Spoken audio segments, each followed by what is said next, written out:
Oh, look at that. Look at that. Little baby Trump. Little baby Trump. Good evening, everybody. Welcome to the following program. I am your host, Joe Nierman, aka Good Logic. I hope that your day has been going well for you. Mine has thankfully, healthy at the moment. Healthy. All right. Can't complain. I want to get right on into it because Jim has lined up a whole bunch of topics for us, trying to prove he's like, you thought you were going to have a prubba. No. There's no prubba going on here. How you doing, There my was brother? no audio on that video clip, Joe. Awesome. Sweet. So, Nice. Day's going well. Should we do it again? I would play it again, so that way at least You think I should? You think I should do it again? All right. Let me remove this. Let me bounce this out. Why is that not working?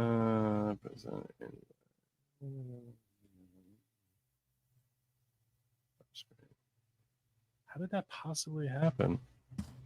Oh, there was a little baby Trump, in case you missed it. You don't need to see it. Everyone's got a fine. Here. We could fix it in post. No, we're not fixing it in post. There's no post here. Whatever happens, happens. Whatever happens, happens. This is what you missed. So now they're crying over toys made in China. They say tariffs will ruin Christmas. I say good. Maybe it's time your kids learn where things come from. It's true. Not everything shows up in a box with a smile. We gave China our factories. They gave us cheap junk. Now we take it back. And if a few kids miss out on plastic garbage this year, blame the deals you voted for. There you go. Yeah, that's right. Blame the deals you So voted now they're crying. back. We're gonna get it twice. Right, Switch glasses when you're back. Get rid of that. Let's get rid of that. How are you, Jimbo? I'm good. Very, very interesting day today in the Karen Reed trial. Are you? Was it an interesting day in the Karen Reed trial? Well, they had the medical examiner on, the coroner or whatever, medical Really? examiner, and Really? she said that there was no signs that John O'Keefe was struck by a car. Really? Yeah. That's it should be the end of it. That should be the end of it. Is that the state talking? That's the state. That's the medical examiner. Yeah, she ruled it undetermined. She said, I don't know how he died. Wow. Yeah. So. Wow. I can understand why Bev is muttering under his breath. So unprofessional. Oh my gosh, so utterly unprofessional. I need to get this out of the way first. Nanner knows gifting 5, count them, 5 Good Logic memberships. God bless you, Nanner knows. Thank you so much. I genuinely appreciate that. Should I put a goal? Let's put a goal up here. I'm gonna make a very easy, really easy goal. Instead of the normal 15, we'll go with 10. And we're gonna 10. If I get 10 yellows, that's what we're doing. 10 yellows. In that case, I'll gift 5. I'll gift out 5 memberships myself. There we go. Gifting Joe. That's going to be it. Oh, look at that. What is look that? At that. Little baby. Oh. I know what happened there. Don't even ask. Got it. Start goal.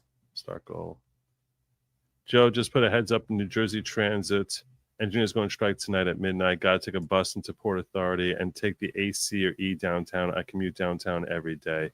Oh my God.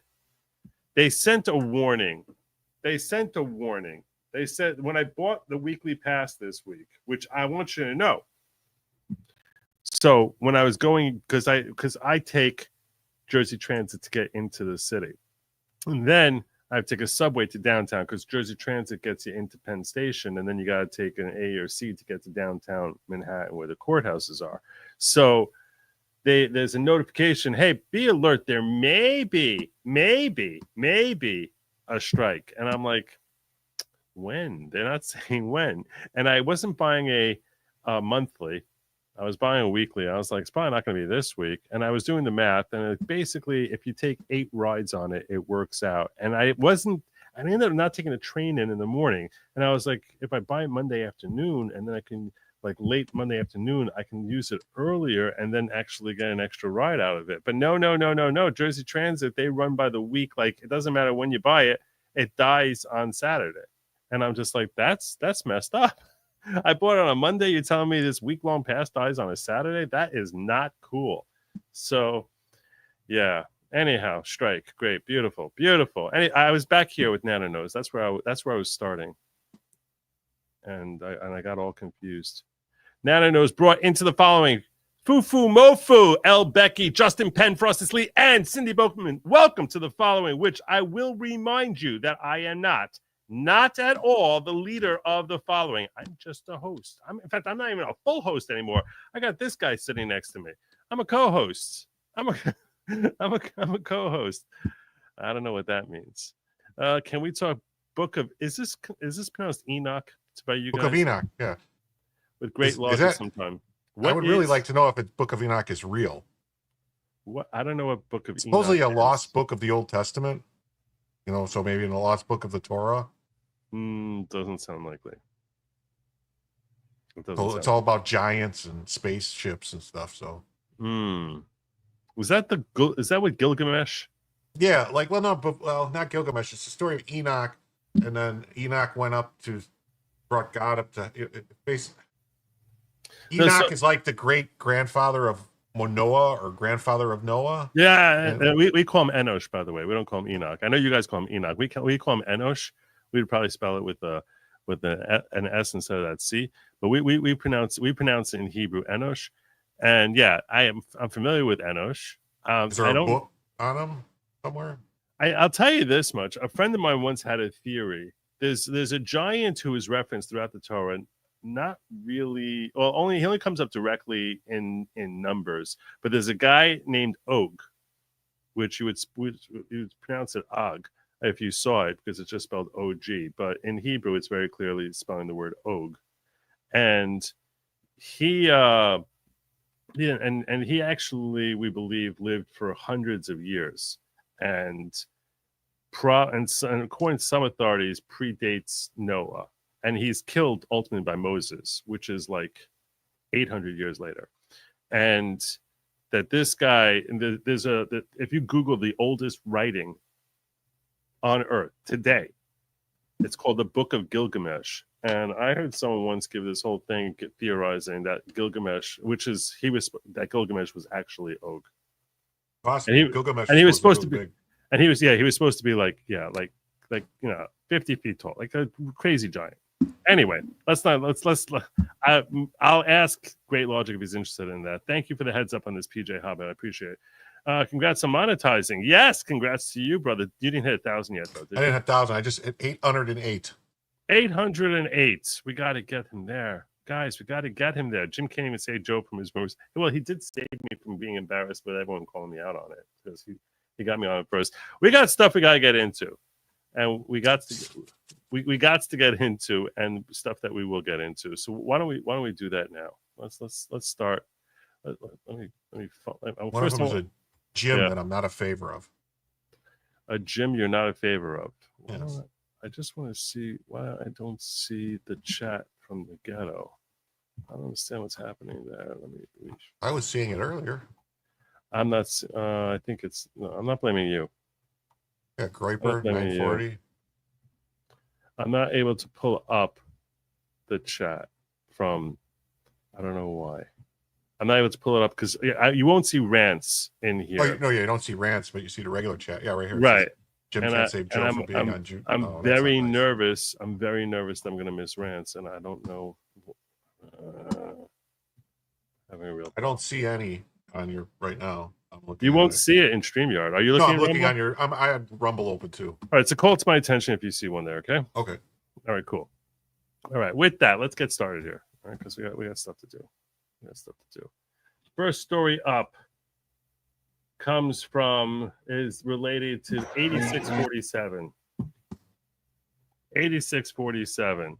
So Jim Comey, right? What he apparently he tweeted out. Is that what he did? He tweeted out or Instagram maybe a picture.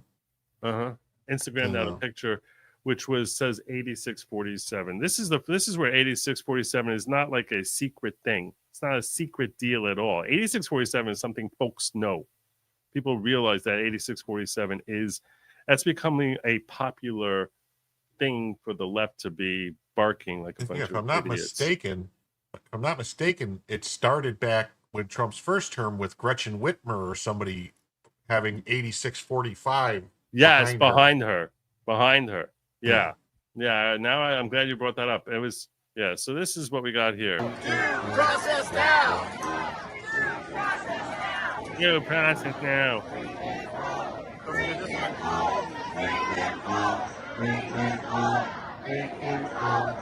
They're out of their minds.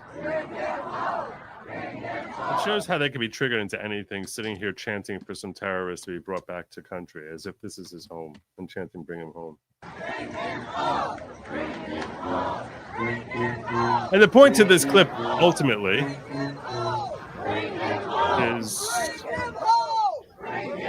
is that 8647 is not at all an unknown thing, right? I don't care about this. Right, no, it's rally. not unknown. This was what Comey sent out. Look at that. Like, what you have to ask yourself, it's not like you're some nobody, right? I mean, former director of the FBI, this guy, former director of the FBI, tweeting out 8647 and then saying, oh, I didn't know what that is. I don't know what that is. What is, I didn't know what that mean. He writes, I posted earlier a picture of some shells I saw today on a beach, which I assumed were a political message. Oh, did you? You assumed? But you didn't Google? I didn't realize some folks associate those numbers with violence. Really? What kind of political message did you assume it was? What would you possibly assume it is? It never occurred to me, but I opposed violence of any kind, so I took the post down. Oh, this is like, his whole, he's such a shady son of a, like, what the hell is wrong with you? You're so shady. It's a political message. What the hell? Then do you sort of sit there and think for a second? Maybe, did you think that maybe it's supporting 47? I mean, what does that mean? What would 8647 mean? What is he? It's unbelievable. So Patrick McDavid writing here, you mean to tell me, as the former head of the FBI, Comey, you don't know what 8647 means? You're either 1, incompetent, 2, hate America, 3, finally being honest about your motives, 4, or all of the above. And I'm sure if you ran that as an actual poll, it would be 95% saying 4. But that's only because 5% of the country are idiots. You did just have a Rumble rant come through for $5. What was that? Joe, 2 things. Who's this from? From Uzelian. Joe, 2 things. 1, you should show Cash's tweet on it. And 2, most people don't know this, but Democrats calling people a Nazi has been going back to the 60s. Not the Nazi. That's not the problem. The problem is not that they call him a Nazi. No. The problem is that they're saying that they should be assassinated. That's what it means. It doesn't mean, I mean, I think Comey is going to pretend that I thought it meant get rid of him, like, politically. That's what he's probably going to say. But yeah, like it's old parlance to say 86 that guy. If you're in like a restaurant or a bar or something like that, and that would be to physically grab him and throw him out. Yeah, that's exactly. I mean, that's exactly what he's going to claim. But if you look at the origin of it and what people mean when they're saying it, they don't mean throw him out.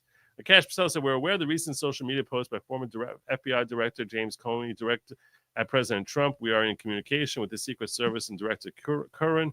Primary jurisdictions with the Secret Service in these matters, and we, the FBI, will provide all necessary support.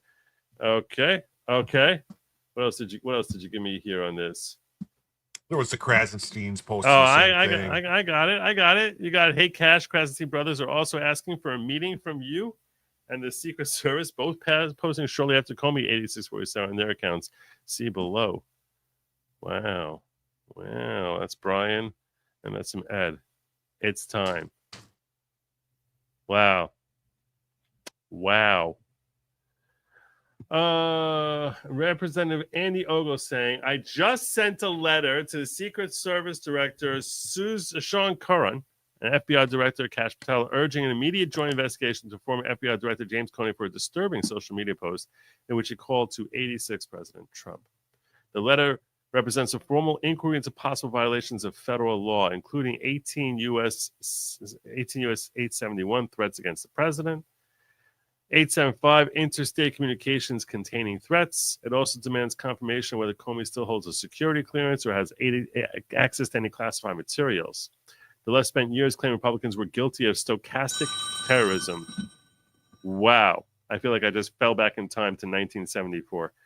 The left spent years claiming Republicans were guilty of stochastic terrorism for expressing strong political opinions. Now, a former FBI director appears to openly endorse assassinating the president, and they say nothing. If Comey broke the law, he shouldn't get a pass.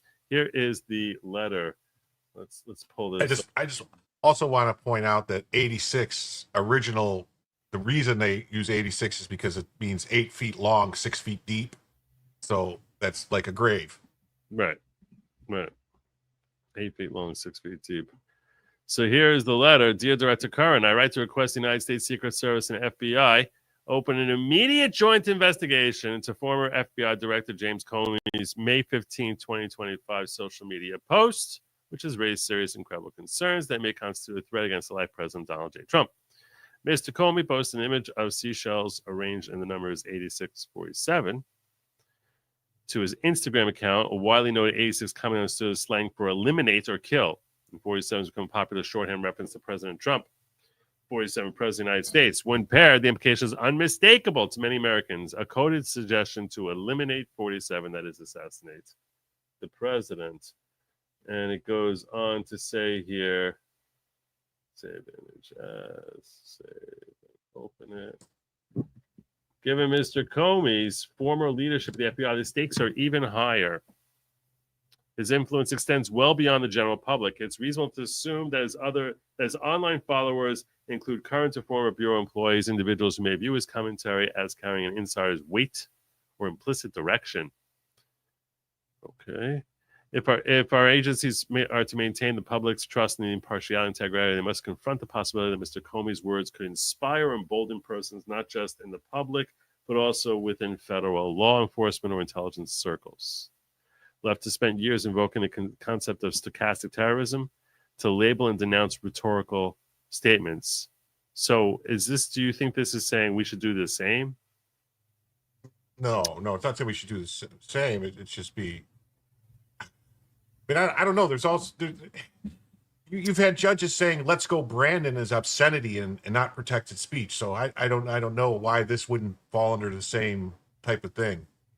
Yeah. Okay. So I'm just going to ask you. Let's parse this out for a second. So he's urging the Bureau and the Secret Service to investigate Mr. Comey's conduct under all applicable laws, including threats against the president and interstate communications containing threats. And I agree that Comey knew what he was saying. Let's assume that we do research into this and Comey knows what he's saying. So do you think that should be a punishable offense? If someone actually wrote out expressly the words in seashells, right? But to actually, spelled out the actual words, which I'm afraid to say on I YouTube. wouldn't want to say it either. So that definitely would be a threat, in my opinion. It's special. The president's always got special treatment, for this for is whatever true. reason. This is true. Any type of threats, it doesn't really matter. If instead of Trump, it said Patel. I don't know. It's not the same. I don't think but then again, threats against government officials, they have special protection. But at the very least, Molly Hemingway had a great tweet about it. That This is true. She did have a great tweet about it that you shared with me here, which was pretty inspired. And that was, if Comey's interviewed about his call to assassinate President Trump and he repeats his lie that he didn't know what he was doing, make sure to also charge him with lying to FBI agents. Also, to the interview in conjunction with an armed raid at 5 a.m. For old time's sake. That's very funny. That's very, very funny. turnabout's fair play, Joe. That's very funny. Yeah. So I'm just going to ask you this. Okay. Do you think someone sees that and gets inspired to take action based on seeing a message written even in someone's timeline? Well, it's possible. You mean in Molly's timeline? To do it at 5 a.m.? Are you saying like in Comey's timeline to actually? Let's say someone you have kill X, and X can be any congressman, right? Yeah. Do you think that's something? Do you think that violates that's a free speech exercise right there? If you're calling for someone to do something to someone, it's not free speech. It's not protected by the First Amendment. Incitement and stuff. It's got to be. We've kind of blurred the lines. It's not incitement because incitement has to be near and close in proximity. So it's not incitement. Well, I mean, yeah. I mean, Brandenburg. I don't know what would happen today if Brandenburg went to the Supreme Court. I mean, it's speech that we can find detestable, but there's a lot of speech out there that I find detestable, and in certain ways, I think it's worse than what do you think is worse, if it's an individual or if it's an entire race after the word kill? You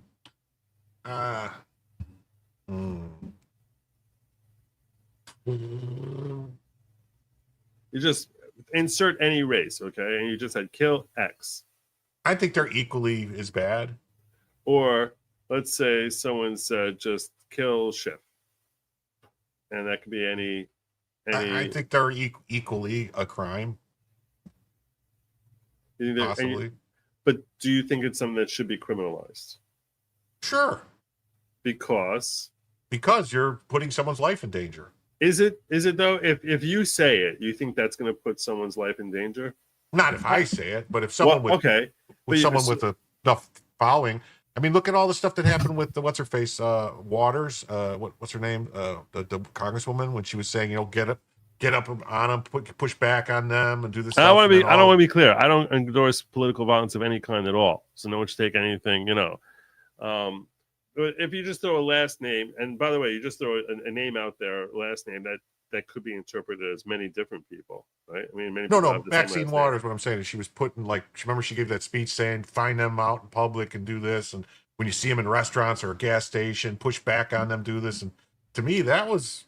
I thought it was reprehensible. I thought it was disgusting. I mean, if it's not violating Brandenburg.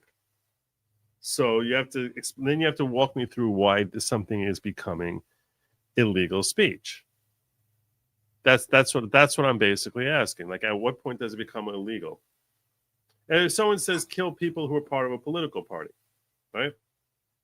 Doesn't identify by race, okay? Or people who support a particular ideology. It could be free. It could be free choice or Now, but wait, is it just that it's probably, I don't think it's probably not illegal to say the 8647, whatever, or to say these things but are they just going to talk to them because it's just standard practice whenever there's any type of threat or any type of statement of that the Secret Service goes and interviews the person to see if they're a threat? Yeah. Okay. So you want to basically investigate now to see if this person is a potential threat. Right. Okay. That's what I'm saying. I don't think that's different than saying charge him with a crime. Right. No. I'm not. I don't think there's crimes to charge him with. But Representative Andy Ogles is saying, hey, let's take a good look at him and see if we can charge him with 18 USC 871 for threats against the president. And I just don't understand how seashells would qualify as threats against the president. That's the problem. Because I even though. And maybe we're more sensitive because there's been 2 assassination attempts or something like that when it comes specifically to Trump. And maybe there are harsher rules with respect to specifically the president or elected officials. But what I'm saying is, I think that's detestable speech. I just don't know that it violates Brandenburg and the free speech. The constitutionalist in me is like bothered by, I don't know. Well, it's just like the woman that said that bad word that raised all the money, and they want to have her arrested for saying it. It's people are calling for things that really there's no reason for.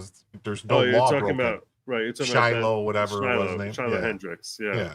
So I mean, so I don't know. It's just like, but here's the thing. So that's what I'm saying is, if it's not illegal, sending the FBI to Comey, who's a detestable, terrible human being. I'm not disputing that either. I'm simply saying, I think that you sort of want to create a framework for this is how we're going to set up how life is going to be here. At a certain point, you have to say, what are we doing? Like, do you want to create America where whoever's in charge basically will operate by these rules?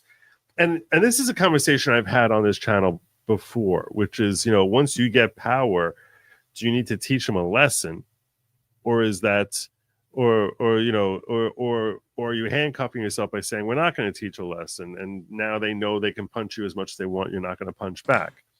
You should teach them a lesson, but the lesson can't be that we're going to abuse you in ways that aren't legal or constitutional. In kind. Yeah, but what about we're going to mirror your tactics? That's what Ogles is saying here. They engage in stochastic terrorism. Let's do the same thing. Let's do the same thing. And I'm like, no, I don't want to ever be anything like the left. I want to be nothing like them. Nothing like them. Now, and in ways that I don't want to mirror the ugly mud that they go down into. And I do want to go after like people who should be gone after, and that when I saw a tweet that Art Candy put out, it's one of these crazy leftist, people who get paid to post same stupid leftist crap all the time. And he said something about Elon being in France or wherever, or Beirut or UAE with Trump, and saying, look who's here. This is not normal. And I was like, that's why we voted for it. That's a feature, not a bug, that it's not normal, because the way America had become normal was terrible. So this is the new normal now. This is the new normal that he can bring with him someone who he thinks is going to be beneficial to the conversation. This is the new normal. And get you not being the normal you're accustomed to, that's good. And I don't want to ever be anything like them. And that includes that, hey, I want to have the people who did illegally try to punish people, I want those people held accountable. Meaning, I want accountability, and that the way you can teach them a lesson is by holding them accountable for violating the Constitution in the way they bastardized it, in the way they went after people on the right. Those are the people you punish. This way, you're basically showing, hey, look, if you're going to try to break the rules to suit yourself, you're going to be held accountable for it. And once the wheel turns back around, you're going to be held accountable for it. I think that's much better than mirroring their image. Otherwise, and mirroring what they do, but just doing it back to them, because ultimately, then just everyone ends up getting a black eye. It's like, oh, okay, if you blinded him, so I'm going to blind you, and he's going to blind the other guy because he blinded you. It's stupid. That's not. You just end up with no one can see. That's not a healthy place. That's not making America a better place. Is the way, though, to make it a better place possibly to push the limit on a couple things and get the line drawn better? Because like a couple people in the chat are saying, like Douglas Mackey, the guy who posted that meme on Twitter, ended up going to prison for posting a meme on Twitter.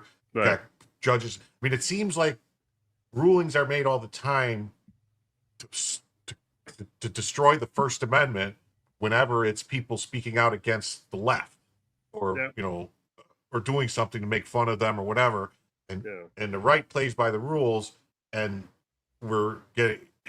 I mean, I think you should pretty much be able to say anything as long as you're not making a direct threat to somebody. Right. So someone writes in Seashells, the 8647, you don't care. And I mean, the Secret Service has a job to do. They have to investigate and go make sure he's not a threat. Which same thing they did with Kathy Griffin with the head and all that, which nobody thought Kathy Griffin was going to cut his head off. Right. But is she calling for him to be decapitated? And if she is, and like I said, there could be that there's different rules with respect to the president, and that would kind of make sense. So you don't want to, give people free reign to call for revolution. That kind of makes sense, of some sort of chaotic, anarchistic revolution.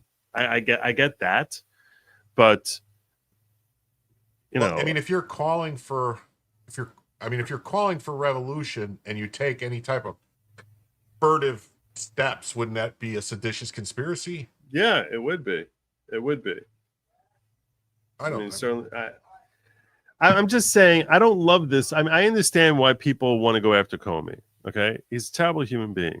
His daughter, and this is something I tweeted out today. His daughter is the one who's Maureen Comey is the lead prosecutor in the Diddy case, and Robert Barnes tweeted out there that the charges that were brought against Diddy have been were basically a way of putting on a show trial. That's what this ultimately is, and I cannot disagree with the fact that those charges have been sanitized. What do I mean by sanitized? And I tweeted this out. I said, I think they probably were sanitized. I don't know the whole Diddy story, but there's a lot of people who say they have involvement with the Clintons, that he has involvement with the Clintons and all sorts of different things, and that touch on people engaging in crimes with children and all sorts of terrible stuff that he supposedly has been involved in.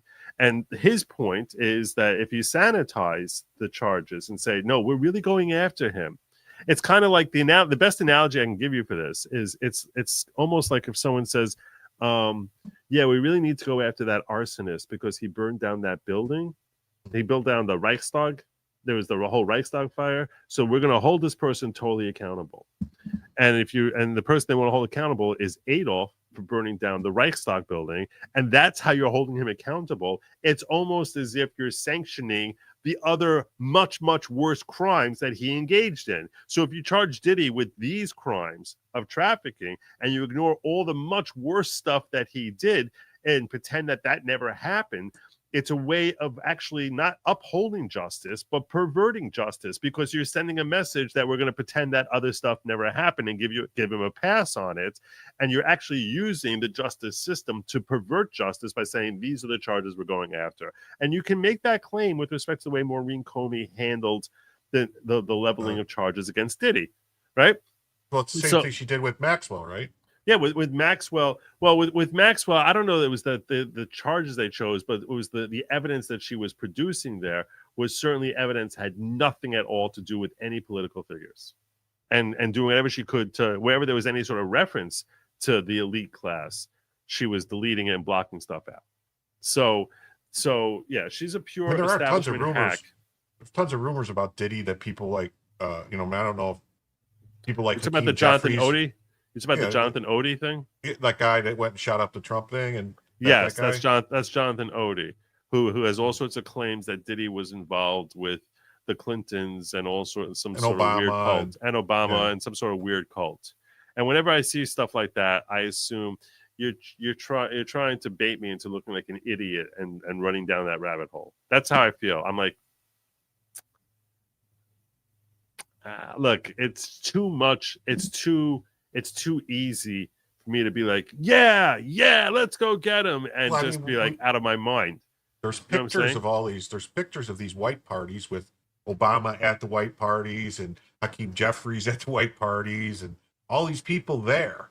So now, did they stay? Was there freak offs after? I don't know. I don't know. I'm just saying, the more outrageous the claim is, the firmer the evidence I'm going to need to even start looking at it, because I know people want to clickbait me into trusting into sort of, if someone's feeding me a narrative that just feels too juicy, something like, wow, I'd really love for that people in MAGA would really love for it to be true. But I'm like, yeah, I'm very, very worried that you're some clickbait guy who's gonna show me a picture here and show me some other thing there, and just like go like take these things that have nothing to do with each other and I start feeling like I can see the red string this way and the red string that way, and it's got a big map here tying everyone together, and I'm just like, look, I know that that anytime they scream conspiracy theory, that means you're on the right track. I wouldn't even call it conspiracy theory. I'm just like, I don't even know what the heck you're talking about. And so I don't know anything about the Clinton and Obama tied into Diddy. I know nothing about this, but I do understand the concept of something being sanitized for the purpose of trying to whitewash something else. And it's almost like, look over here at these crimes that he did. Let's all focus over here. Stop, just focus here. And people like Maureen Comey and Jim Comey are very expert at that. Didn't Kamala Harris attend white parties with her boyfriend, Montel Williams? So everyone, you're talking about the Diddy parties, right? Right, the parties, yeah. Right. Yeah, apparently everyone wanted to go to the Diddy parties. Yeah, apparently everyone wanted to go to the Diddy parties. Like anyone who was anyone wanted to go to the Diddy parties. And people assume that if you went to the Diddy party, that means that you're basically, someone who's looking to attack children. And I think that that's a bit much. Let's move along because I got 20 minutes left here, and I got to cover some of these here. Thank you so much, Julio Scissors. Appreciate the super chat there, brother. Especially with him being overseas. You effing cool. I don't remember what that was about. But Ethiopian Jewish community observed Book of Enoch. Okay. He has a right to say it. We can't be held responsible for our words inspiring others to commit a crime, but I think he was giving orders to operators. So that's different. Coded message. That's different. That would be different. Yeah. That's obviously very different. That's very different. And I guess that's a reason to investigate. Comey identifies as Poseidon or Aquaman, depending on how you look at it. Might be he's trying to get headlines or attention. Could be. Wonder what case law says on 18 USC US Code 871. I haven't looked at it. I first notice charges not touched on his white parties. Nothing related to white parties. We will not hear anything in this trial about white parties. Good job, Joe. Diddy reporting must be hard. Trending is a Tootsie Roll story. You're the best on internet reporting. Only you, Joe, could do it justice. Thank you. A Tootsie Roll story? What is she talking about? Do you know? I don't know. I gotta move on. I gotta get into the Supreme Court because I got like 20 minutes here, and we gotta move on. So let me just see Tootsie Roll what this is. I will say this. I look at other people's coverage of the Diddy story and of the Diddy trial, and I'm like, no one's doing anything remotely like what I'm doing. The only thing that I would think maybe she's talking about a Tootsie Roll would be another way to a dog turd. Sean Diddy Combs accused of blanking a woman who compared his erection to a Tootsie Roll in a new lawsuit. Interesting. Okay. So that's going to be new charges. I am going to be covering after. I'm going to be rolling over. So this is I'm supposed to be doing like an hour now, and when I'm going to be rolling over into another stream, and it should raid in the ghetto. It should be raiding on over into the other stream where I'm going to be doing Diddy in depth, and I'm supposed to be doing that like in another 20 minutes. So maybe I'll look at it at that point. But let's start talking about SCOTUS and what's going on there, because I got thoughts on that. So 9 judges Supreme Court showed little consensus as they grilled government lawyers about the costs and benefits of lower judges imposing nationwide restraining orders on President Donald Trump's reformist policies, including his update of birth citizenship policies. That is from Breitbart News. I want to look at Turley because I like Turley a lot. So let's get his thoughts on this. Today, the United States Supreme Court will hear 3 consolidated cases in Trump v. CASA on the growing use of national or universal injunctions. This is a matter submitted on the shadow docket, and the underlying cases concern the controversy over birthright citizenship. However, the merits of those claims are not at issue. So everyone's talking about being birthright, but it's not really a birthright case.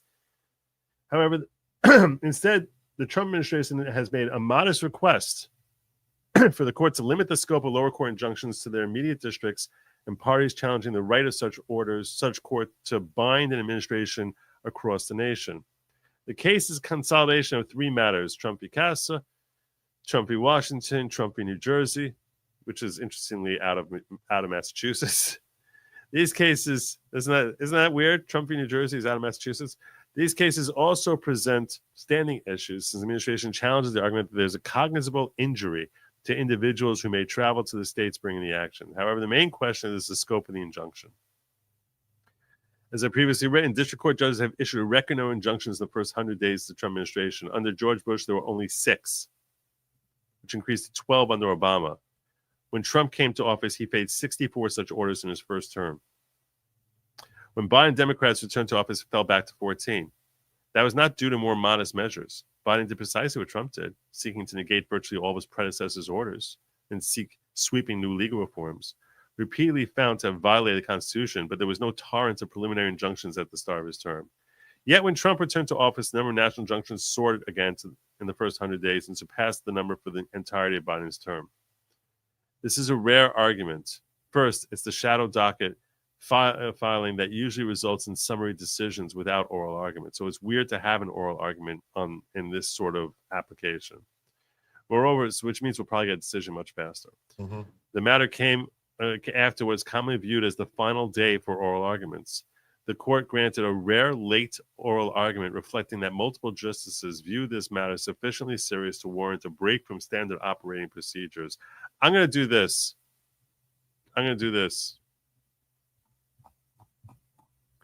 If we hit the goal,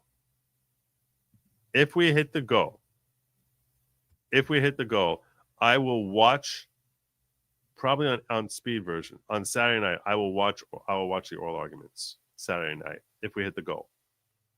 The goal is so where are we at on the goal here? The goal that I have here is at, let's say I have 1. That doesn't make sense. I have more than 1 that I see here. If I hit the goal, I'll do a late night thing where I'll watch it with everyone. I'll even count this as I'll count this as one of them. Gifted 5 Jim Tells You memberships. Look at that. 5 Jim Tells You memberships. That's so awesome. That is great. Inner City Press live tweets have been good. We'd love a show with him like Week in Review. I'll talk to him about that. About his thoughts about how the case is going, whether he's interested in doing that. I'd like to do that with him. Rather than arguing a question presented on birthright citizenship, the administration is solely looking for limits on the district court as appeals continue on the important constitutional questions raised by birthright citizenship. The administration argues that the Constitution does not give judges power to issue universal injunctions. They're limited to addressing cases before them in a given district. Administration acknowledges that class actions can create the basis for universal injunctions, offering a moderate resolution to the court, saying, hey, look, if you want to be able to fix it, well, then if you can establish a class, then fix it that way. What does that mean to establish a class? That probably is language that is confusing to people who are not attorneys. So let me explain that to you. Let me explain that to both of you. When I say both of you, I mean my co-host and to you, the listening audience. And if you have any questions on what I'm saying, please ask me, okay? You've probably heard the term class action suit. And a class action suit, and it's very similar to what he's talking about over here. In a class action suit, what you have is, I'll give you a perfect class action suit, okay? You have a GE sells refrigerators, okay? And they advertise that the interior of the refrigerator has 36.8 cubic feet. But it turns out, when you measure it, it's only got 31.4. So they're advertising it. Everyone's thinking that they're getting 36 feet. And they're only getting 31. Well, now you bought one of these refrigerators. And what is your damage? If you wanted to sue GE, what is your damage? Your damage is like, well, what's the difference that you would pay for a refrigerator that only holds 31 square feet instead of 36, right? You're still a working refrigerator. Everything works fine, exactly as you looked at it, just smaller. So you sort of would estimate, well, what would a comparable refrigerator that's 20% smaller, what would you pay for that? And maybe the price would be 20% off. So instead of it being, I don't know, $700 for the refrigerator, I'll just throw out a number here, you would pay $550. So you got cheated out of $150. Are you going to sue for the $150? No one can sue for $150. That's crazy. That doesn't make any sense, right? It doesn't make, because to pay a lawyer to speak to you for an hour, it's going to cost you more than that. So how can anyone sue for that? So the law has created this concept of class action suits. that all these people can come together, all the people who are victims of that type of deception, and this comes up all the time. Most class action suits involve stocks and other securities, where there'll be something that's written in the fine print as to like updates on their financials and projections and things of that nature that will be deemed misleading. And everyone who bought a stock during that period of time when that was up there and relevant to the trading, anyone who bought that stock would be considered defrauded, and there's an assumption that they relied on the representations that were put in there. So that's where you have the most class action suits lie in there. So what you do is, how do we see, so who's capable of actually getting recovery of their $150 of the refrigerator? Well, normally you would create a class and say anyone who bought this refrigerator from date X, when that advertisement saying how much space was in there, until date Y, is eligible to be in the class of people who are considered the plaintiffs in this particular scenario. So that's your class. And you'll have one class representative. And in order to create a class, there's actually multiple characteristics. There's 4 different characteristics you need to have in order to be a class action. Your lead plaintiff has to be someone who is typical of the type of damage that everyone else suffered. It has to, in order to have class action, you have to have the people that are too numerous to all be brought in. And you need to have adequate representation, and there has to be commonality. Those are the 4 factors. You have to have commonality. Numerosity means that it's too unwieldy to have that many plaintiffs. You can't have 500 plaintiffs. You can't have, or 50,000 plaintiffs. So you have one person, and their story becomes representative of everyone's story. And that's where commonality comes in. That all of them have suffered damage in the same way. The same type of wrong was visited upon all of them. And this way, a lawyer or law firm can go out there and sue, and then they'll hit this, and assuming they win, they'll get a collective judgment, which is supposed to cover for all the people who are damaged. And they have to put notices out to notify anyone, if you're in this class, sign in so we can opt you into it so you can get your taste of the pie. And then and the idea, and sometimes they'll add on punitive damages, sometimes they'll add on attorney's fees if it's the people who are really nefarious in the way they did things. And the attorneys will take a percentage off of the total winnings, and then they'll basically parse out to the rest of the class their little taste. And your taste will be very small. Your taste as a plaintiff will be very small. The objective here is to really punish the defendant for their negligence / the fraud that they were committing there. Now, in the concept of what we're talking about, what's the key there is you need to be able to define that class. We all have these characteristics in common, and we all are suffering from the same type of wrong. And we're all similarly situated that we can have one person come forward here who's part of the class. And you need to get the class certified. A judge needs to look and figure out how will we define people who are eligible to be in this class, because they need to write out those definitions, and that way you can sort of figure out who the relief is going to be applying to. Now, if you have some sort of law that's coming out saying something like, let's say, about a race of people, or let's say people who are part of political ideology, right? Let's say let's say Biden had passed some law saying anyone who's MAGA has to wear a tag on it with a red hat on it, right? Or something like that. So now we want to get an injunction. And we want to stop him. So we go to court and we say, hey, we MAGA folk don't want to have to wear it. Well, you have to be able to define what are MAGA folk and how are you part of that class. And the court would have to, do its own due diligence and hear arguments as to how do we define that class of people who are affected by it. And that's a process. It's not something you can do in 10 minutes. You sort of need to think through, okay, what wrong are they? Who's being harmed by this wrong? Is the person who's coming in here or the entity, the agency that's coming in here, are they a proper representative of that type of damage? And that they can come in here and argue basically on behalf of the hundreds, thousands, or millions of people who are similarly situated. So that's where you have class certification. But that's a whole lengthy process. Not something a TRO that these people are getting comes 10 minutes after there's an executive order, and a day later you get a TRO. and it's applying to a whole class, and we don't even know what the hell who's in the class. We don't know who it's applying to. So the birthright citizenship issue, great issue here, right? So someone born here who are you arguing on behalf of? Are you arguing on behalf of illegal aliens who came into this country 5 minutes ago?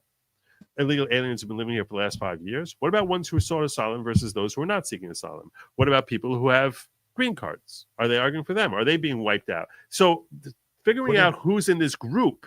Wouldn't the class be unborn, undocumented aliens? That would be the people being denied. Well, would it be all aliens? Because is it the same rights? Because there are different ways we look at an alien who's let's say someone literally runs across the border, and and he drives right through the border, and opens car door, lets out a pregnant woman, and she pops out a baby 10 minutes later on American soil. But technically, the pregnant woman wouldn't be the one being injured by the executive order because her child, what does her child having citizenship grant her? How is she injured?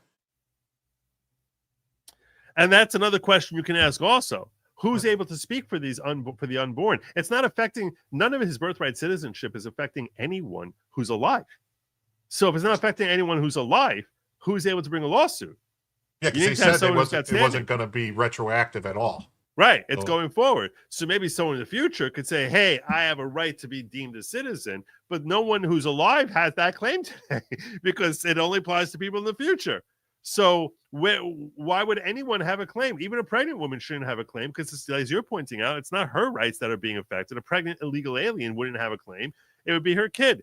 Now, maybe once she gives birth, she can come in there and say, I want my, I'm arguing on behalf as the guardian of this child. Maybe. At that point, it's kind of a tricky situation for Democrats because they've been arguing forever that those unborn babies have no rights whatsoever. Yeah, I know. You can kill them, but you can't stop them from becoming American citizens. That sums up the left in every way possible. Sums up every way possible. It really does. You can bash them in the head and end their lives, but you cannot deprive them of becoming American citizens. Unbelievable. Mm-hmm. Anyway, let's get back to Jonathan Turley here. So that's what he's talking about when he says that, class actions can create a basis for universal injunctions. That if you had a district court judge who said, hey, I'm going to at least sit down and do the work to figure out who a class is and who's going to be put into this class and how we're going to define this class, then it could affect someone perhaps beyond his jurisdiction.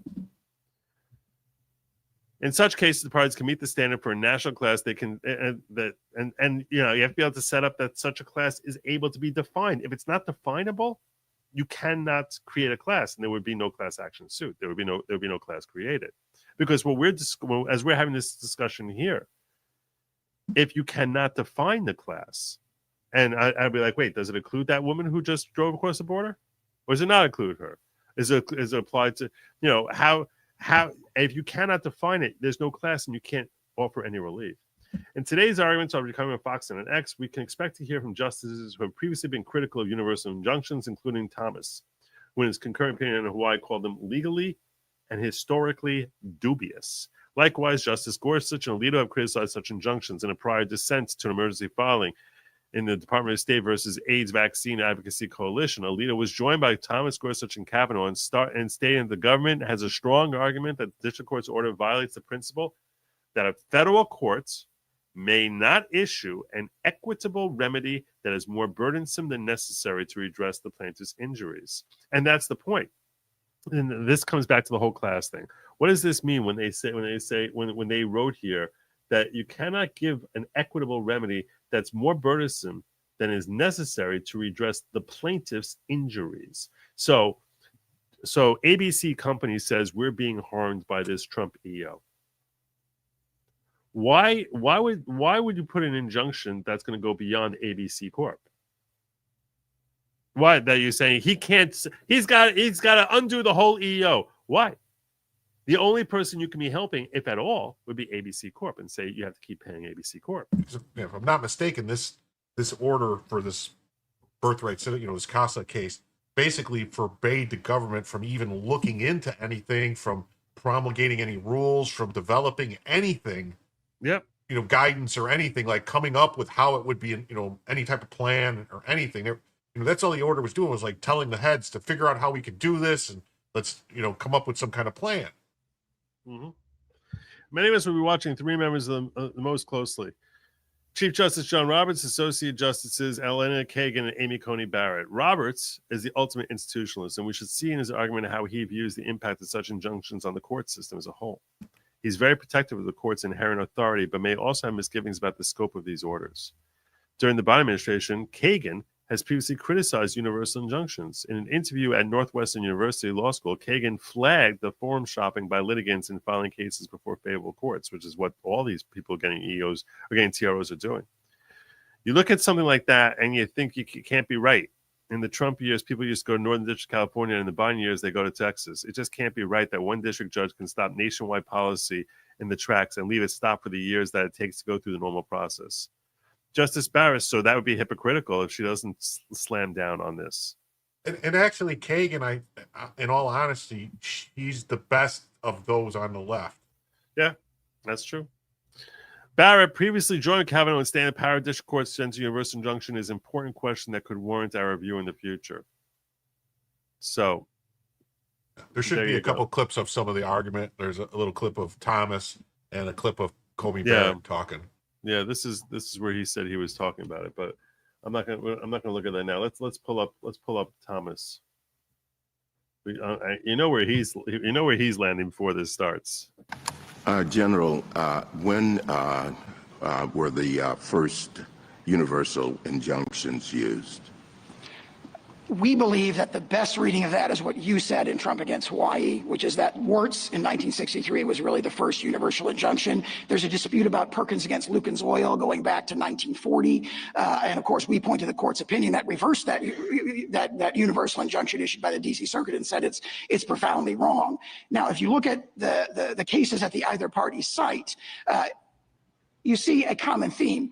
The cases that we cite, like National Treasury's Employment Union, Perkins against Lukens Oil, Frothingham and Massachusetts against Mellon, going back to Scott against Donald, and all of those are cases where the court considered and addressed the sort of universal, in that case, statewide issue of provision of injunctive relief. So when the court has considered and addressed this, it has consistently said you have to limit the remedy to the plaintiffs who appearing in court and complaining of that remedy. So we survived until the 1960s without universal injunctions. That's exactly correct. And in fact, those are very limited, very rare, even in the 1960s. It really exploded in 2007 in our cert petition in Summers against Earth Island Institute. We pointed out that the Ninth Circuit had started doing this in a whole bunch of cases involving environmental claims.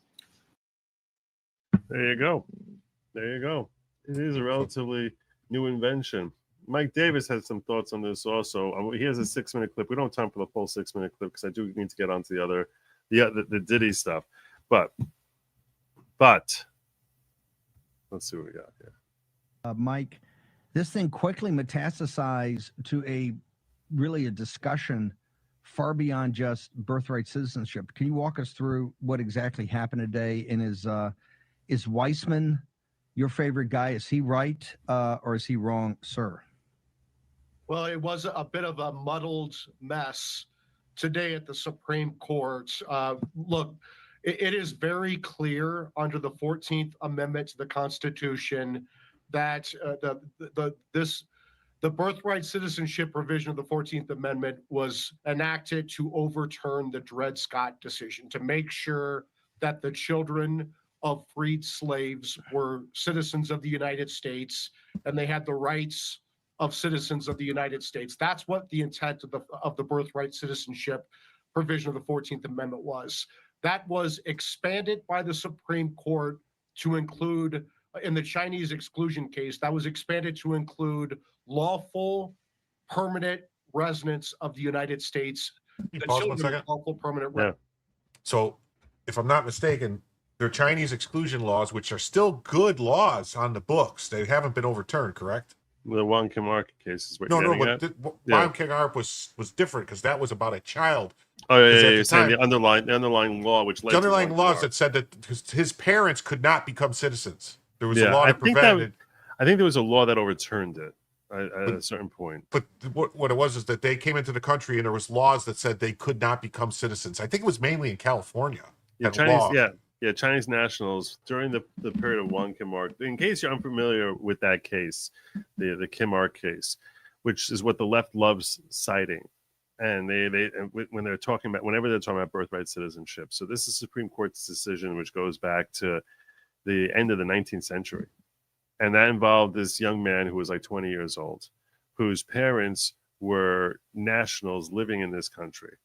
And because American law prohibited them from becoming citizens, they were not citizens, but they were residents of California, lived in the United States, and were in every way possible for a Chinese person, a citizen, when he was born.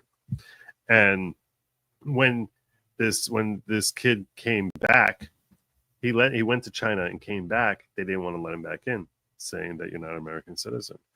And they said, look, you know, that's when this whole conversation happened. And he said that, you know, he subjected himself to American law, and accordingly, under the 14th Amendment, he's allowed to come in here. But the point was that his parents were not illegal aliens. They had every legal right to be here. They were completely supposed to be here, and they came in as thoroughly as their race at the time was allowed admission into this country.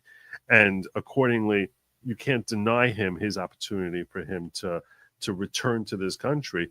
But to start reading in and start saying this means that anyone who's on our soil, irrespective of how hostile they are to our country, which is what the left says, no matter how hostile, no matter what allegiance they hold to foreign countries, that they now have a right under the 14th Amendment to citizenship in the United States. This is not something that anyone thought in 1900, in 1910, 1920, 1930. No one thought this. This is relatively new. I mean, you were saying it came about in the 60s or so is when people started. I think that's when the change. I think that's when the change happened as far as with the State Department for passports of them, because they used to require information about your parents' citizenship to get your passports, and I don't think they do that anymore. So that's how they would check to say like, oh, well, even if you were, you know, like is your, you know, like if your parents, if you were born in the United States and your parents were never citizens, went back, you know, whenever. It's not supposed to apply to people that are here visiting or here, you know, like a temp. And here's the thing: people take the language of the 14th Amendment, which says subject to the jurisdiction of the United States, and say, well, anyone who could be thrown in jail is subject to the jurisdiction of the United States. That's not true. That's not what that language ever was thought to mean by the people who wrote that amendment, because they certainly didn't apply it to. They didn't apply it to Native Americans. They weren't applying it to Chinese people. They weren't applying it to a whole bunch of folk. Subject to to jurisdiction of the United States means we can draft you. If we have a right to draft you, then you have to then you're subject to the jurisdiction of the United States. If you're not draftable, which, you know, someone visiting this country cannot be drafted.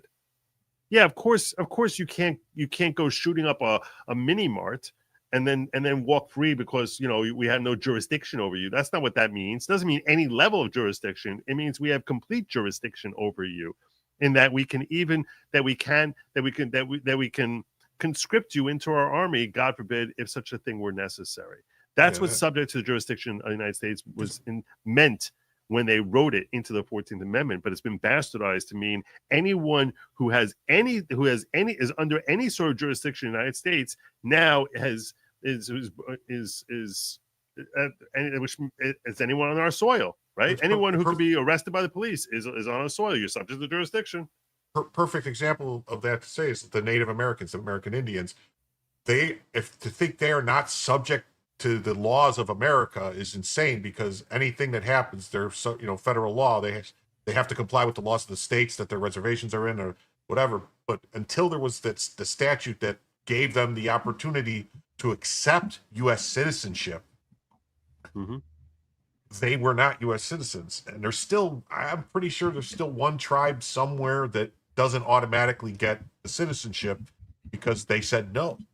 They kept their allegiance to their tribe, you know, to their whatever their tribal.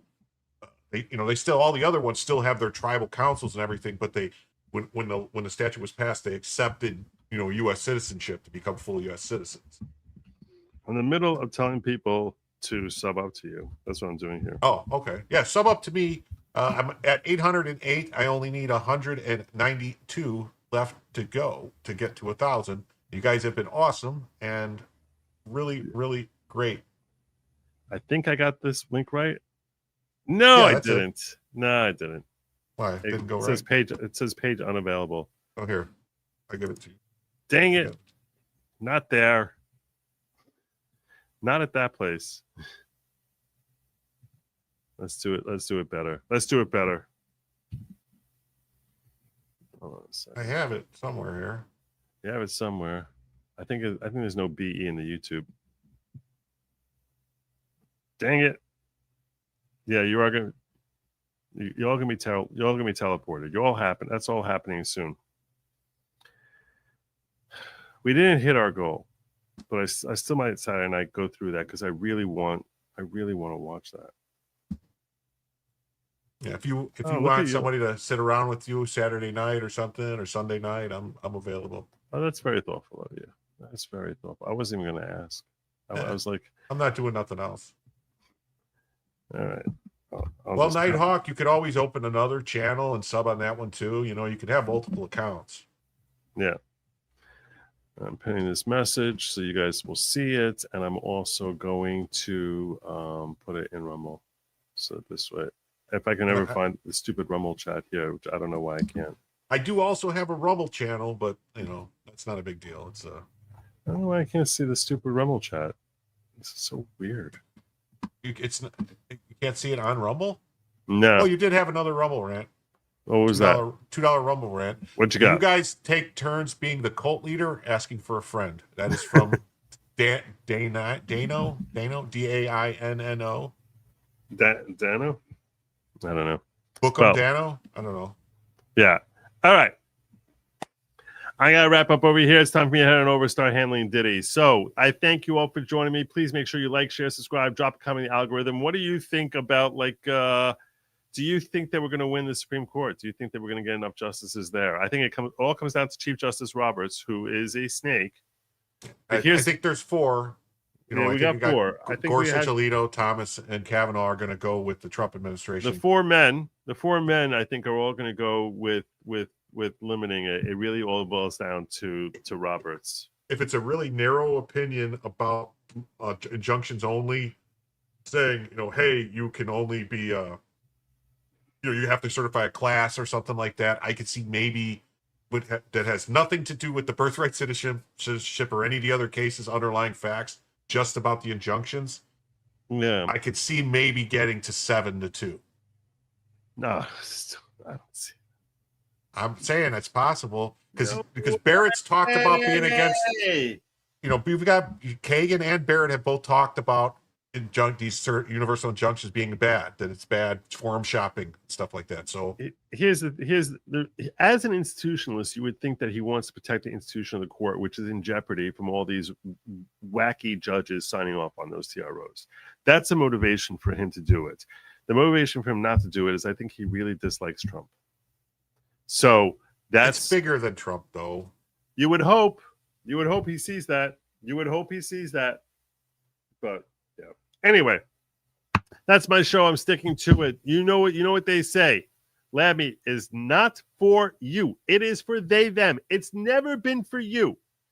When you see Lammy, I want you to just picture it, just rotted and mildewy. Ew. No. And do not in any circumstances eat the bugs. I thank you all for joining me. I'm going to be heading over to Diddy in less than 60 seconds. So you're going to be redirected there anyway. So you kind of almost have to try to get away. I'll see you all over there in a minute. And for those few of you who don't manage to make the transition, I still say to you, have a phenomenal weekend. I thank you for joining me. Good night and Godspeed.